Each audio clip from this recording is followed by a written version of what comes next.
ধানমন্ডি ৩২ নম্বরের বাড়িটি ভেঙে ফেলার পর নির্মাণাধীন বেসমেন্টের দেখা মেলে। তখনই গুঞ্জন ছড়ায় এখানে আয়নাঘর আছে। এরপর সামাজিক যোগাযোগ মাধ্যমে একটি ভিডিও ছড়িয়ে পড়ে, যা ওই আয়নাঘরের দৃশ্য দাবি করে প্রচার করা হয়। তবে এই তথ্য সঠিক নয় বলে এক প্রতিবেদনে জানিয়েছে তথ্য যাচাইকারী প্রতিষ্ঠান রিমোট স্ক্যানার। তাদের টিমের অনুসন্ধানে জানা যায় ভিডিওটি ধানমন্ডি ৩২ নম্বরের কথিত আয়নাঘরের নয়, বরং এটি ভিন্ন একটি দেশের খনির দৃশ্য।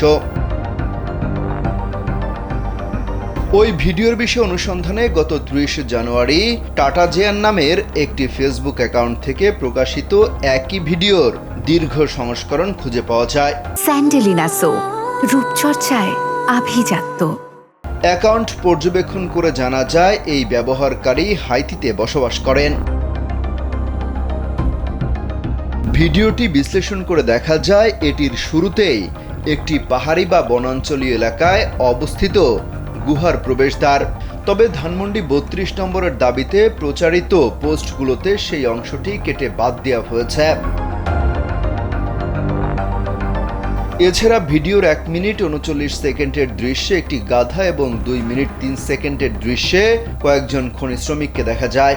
এসব উপাদান ইঙ্গিত দেয় যে ভিডিওটি মূলত একটি খনির, অর্থাৎ ভিন্ন দেশের একটি খনির ভিডিও কাটছাঁট করে ধানমন্ডি ৩২ নম্বরে কথিত আয়নাঘর হিসেবে প্রচার করা হয়েছে।